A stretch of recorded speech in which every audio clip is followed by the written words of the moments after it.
I'm actually about to get on a call with a guy that I met now recently.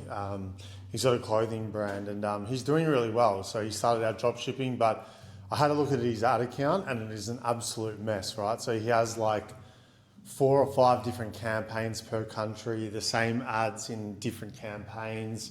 There are some campaigns grouped as like a big 5 campaign, so they have their top 5 countries. But again, there's a lot going on in the ad account. We're going to simplify it. So I'm about to hop on a call with him and get started. He's hired me to take over his ad account. And let's see, I'll keep you guys posted with how we go, but there's a lot that I can do to really improve his performance from the get-go. So let's go.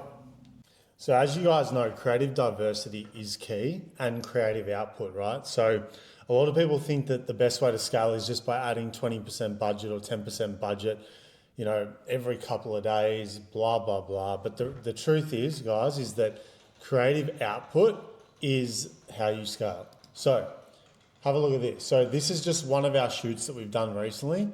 So basically I'm going through it all, and how we structure our content is we work with models, influencers, whatever you want to call them, basically 2 times a week. So one of our staff within Sasha Therese, she'll go out, she'll shoot with them in a location, we'll get a whole bunch of videos, and that basically gives us enough ads to launch around 10 to 15 different concepts or styles per day. Okay, so take this as your message to up your creative content output in 2025. That's how you're going to be able to scale. Well, good morning.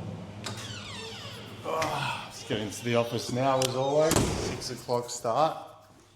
Let's have a check what we're on for the day. So it's currently 6 o'clock in the morning. We're basically on 8K. And I thought today what I'll do is I'll run you guys through what we do on a sort of daily basis to build up and grow the brand. There are some things that you guys can implement that really will help catapult your growth, especially at the start, and maybe some areas that you're also missing, or things that you may have overlooked or not put enough sort of importance in those certain areas. So I'll try and give you guys a bit of a breakdown and behind the scenes of what goes on and what we do here. Before I do anything, I have to have a coffee, or sometimes 2 coffees to get me through. Anyway, one thing that we're focusing on this year, and it's something that we didn't do well with Alive Skin, is team building and putting really good people in place to take over some of the work that my business partner and I would usually do. Okay, and I've really realized how impactful and important it is to focus on a team and really encouraging them and motivating them to be the best that they possibly can be, and in a way making them feel as if they are in the business and that you're on this journey together. It's really crucial to do that. So for example, the other day we all took them boxing and we did a class together and everyone's having a ball, and you know, it's about making people feel important, and not just feel, they are important, but it's about validating them and supporting them and encouraging them and motivating them to work hard and achieve the sort of goal that you have as a brand, right? So really focus on team, okay? I can't stress this enough. Invest money into good people, because the thing is, when you put good people in place, they should pay for themselves, right? So the people that you are hiring should be better than you at what you do. So that's my first little tip for you guys for the day. So as I mentioned to you guys, the time is now, well, it's actually 6:30 in the morning now. So the first thing that I do when I get into the office is I obviously analyze the ad results, right? Now, when I used to run ads a few years ago, I was really hyper emotional with it. What I mean by that is I'd look at things on literally an hourly basis. You can see this thing ticking.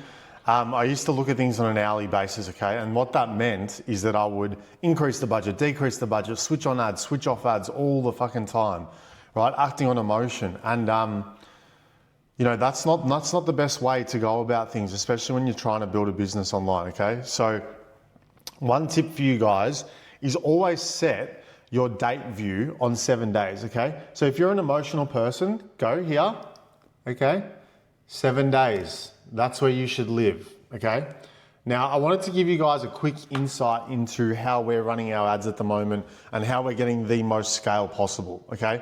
So it's a little bit more of a complex one, but basically what we're doing is we're running a bid cap strategy, okay? So we'll set up 1 campaign per country, and the entire ad account is bid cap led.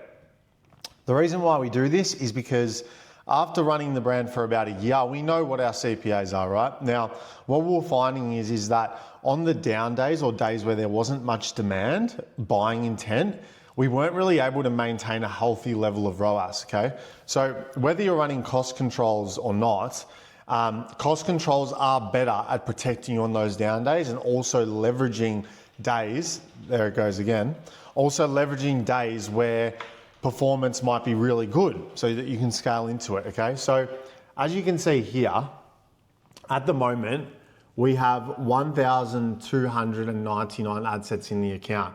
So I can go through all of these here.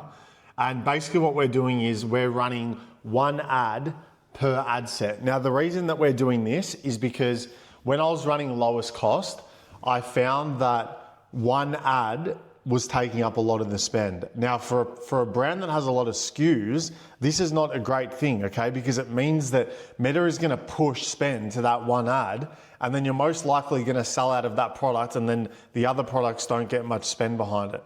So for us, this is how we've been able to lower our downside risk, maximize our upside, as well as ensuring that we're getting spend across a diverse range of assets, okay? And then my job as a marketer and a brand owner is to come up with creative concepts. So based on my customer research, what are people going to connect with? What's the hook? What's the emotion that we're going to be targeting? So that's my job, okay? Meta's job is to find the customer for me. So the way that I look at Meta now, it's a predictive algorithm, right? It learns based off data.